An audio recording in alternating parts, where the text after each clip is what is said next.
Yes hello everyone, welcome to my channel. इस video में अब स्टार्ट करते हैं क्वेश्चन नंबर 15। 15 क्वेश्चन क्या कहता है, पढ़ते हैं एक बार। So question number 15, an object of mass 100 kg accelerated uniformly from a velocity of 5 metre per second to 8 metre per second in 6 second. इसका मतलब एक ऑब्जेक्ट जिसका मास है हमारे पास 100 kg और उसमें एक्सेलरेशन प्रोड्यूस हो रही है from a velocity of 5 metre per second to 8 metre per second. इसका मतलब इनिशियल वेलोसिटी हो गई 5 मीटर पर सेकंड और इसके साथ साथ जो हमारी फाइनल वेलोसिटी है, फाइनल वेलोसिटी हमारी हो गई 8 मीटर पर सेकंड। ठीक है, initial velocity 5 metre per second और फाइनल वेलोसिटी, तो ये v हो जाएगा हमारे पास 8 मीटर पर सेकंड। ये v हो जाएगा, जैसे u था 5 मीटर पर सेकंड, तो अब v हो जाएगा 8 मीटर पर सेकंड। और कितने टाइम में? टाइम है 6 सेकंड। हमें क्या निकालना है, पढ़ते हैं एक बार। Calculate the initial and final momentum of the object. हमें निकालना है initial and final momentum, also magnitude of the force exerted on the object. ठीक है, हमें और क्या निकालना है, फोर्स की वैल्यू निकालनी है।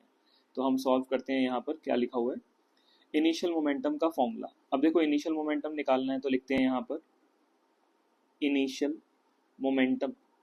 इनिशियल मोमेंटम जो कि होता है हमारा m इंटू यू, मास कितना है 100 और इनिशियल वेलोसिटी है 5, तो ये हो जाएगा 500 kg metre per second. So initial momentum के लिए क्या करेंगे, मोमेंटम होता है मास इंटू वेलोसिटी।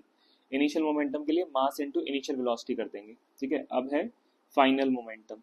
अब आ जाएगा फाइनल मोमेंटम और फाइनल मोमेंटम का फॉर्मूला हो जाएगा मास इंटू वी, यानी मास इंटू फाइनल वेलोसिटी। अब मास कितना है यहाँ पर 100 और फाइनल वेलोसिटी है 8, तो यहाँ पर आ गया 800 kg मीटर पर सेकेंड। तो फाइनल मोमेंटम आ गया 800 kg मीटर पर सेकेंड। ठीक है, इस तरह हमने इनिशियल मोमेंटम भी निकाल लिया और फाइनल मोमेंटम भी निकाल लिया। अब हमें क्या निकालना है क्वेश्चन में, अब कह रहा है also find the magnitude of the force exerted on the object. अब हमें फोर्स की वैल्यू निकालनी है। तो अब हम क्या करते हैं, फोर्स का फॉर्मूला अप्लाई करते हैं। न्यूटन्स का सेकंड लॉ कहता है F is equal to M into V minus U divided by T. तो मास कितना है यहाँ पे 100, v माइनस यू, तो 8 माइनस 5 डिवाइडेड बाय टाइम कितना है यहाँ पर 6। ठीक है, तो हम बेसिकली हम क्या कर रहे हैं, ये सब वैल्यूज यहाँ पुट कर देंगे और हमारा आंसर आ जाएगा। तो पुट करते हैं यहाँ पर, मास है हमारा 100। ठीक है, बस हमें क्या करना है, ये सारी वैल्यूज यहाँ पर अप्लाई करनी है और आंसर आ जाएगा। पहले मास की वैल्यू पुट करते हैं 100 इंटू वी माइनस यू, यानी 8 माइनस 5 डिवाइडेड बाई टाइम है 6 सेकेंड। तो ये हो गया 100 इंटू 3/6। तो इसको सॉल्व करते हैं यहाँ पर, तो हमारा जो आंसर है वो आ गया 50 न्यूटन। तो फोर्स आ गई हमारी 50 न्यूटन। ठीक है, पहले हमने इनिशियल और फाइनल मोमेंटम निकाल लिया, बाद में हमने फोर्स निकाल लिया, तो फोर्स का आंसर आ गया 50 न्यूटन। अब आते हैं नेक्स्ट क्वेश्चन। नेक्स्ट क्वेश्चन पे आते हैं, क्वेश्चन नंबर 17। क्वेश्चन नंबर 17 कह रहा है यहाँ पर, how much momentum will a dumbbell of mass 10 kg transfer to the floor if it falls from a height of 80 centimetre. तो ये कह रहा है, मान लो मेरे पास कोई भी एक डंबल है जो हम जिम में यूज करते हैं। अगर ये डंबल नीचे, मान लो यहाँ पर ग्राउंड है, अगर ये डंबल एक हाइट से नीचे गिर रहा है तो कितना मोमेंटम ये ट्रांसफर कर देगा फ्लोर में।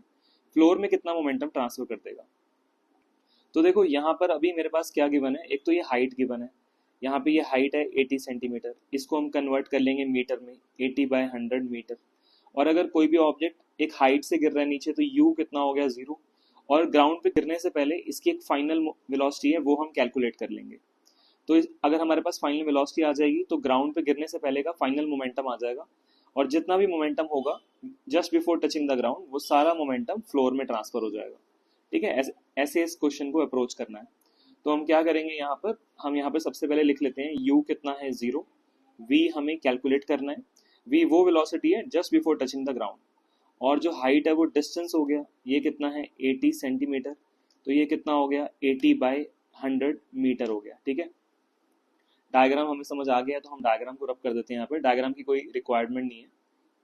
अब ये सारी वैल्यूज लिख ली, u हो गया, v हो गया, s हो गया, और एक्सेलरेशन कितनी दी हुई है यहाँ पर 10 मीटर पर सेकेंड स्क्वायर। तो हमें क्या करना है इस क्वेश्चन में, हमें निकालना है फाइनल वेलोसिटी।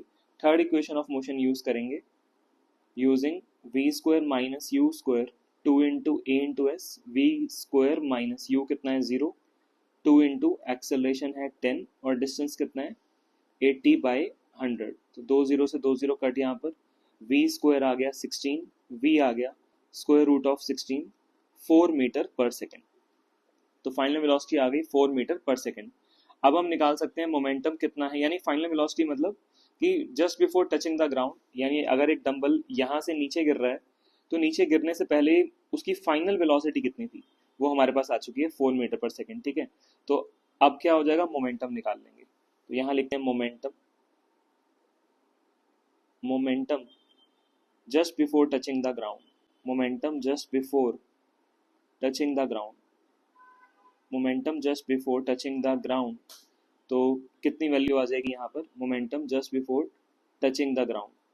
तो उसकी पहले हम लिख लेते हैं पूरा मोमेंटम, यानी हम निकाल रहे हैं मोमेंटम जस्ट उसका गिरने से पहले कितना मोमेंटम था। So momentum just before touching the ground is equal to, क्या हो जाएगा formula, P is equal to m into V. अब मास कितना दिया हुआ है, मास दिया हुआ है 10 kg, ये हो गया 10 इंटू, और वेलोसिटी कितनी आई है 4। तो just before touching the ground कितना मोमेंटम है, 40 kg मीटर पर सेकेंड आ गया, मीटर पर सेकेंड। तो ये सारा मोमेंटम अब फ्लोर में ट्रांसफर हो जाएगा, पर momentum transfer to the floor, momentum transfer to the floor is equal to 40 kg metre per second. ठीक है, तो आई होप आपको ये क्लियर हो गया।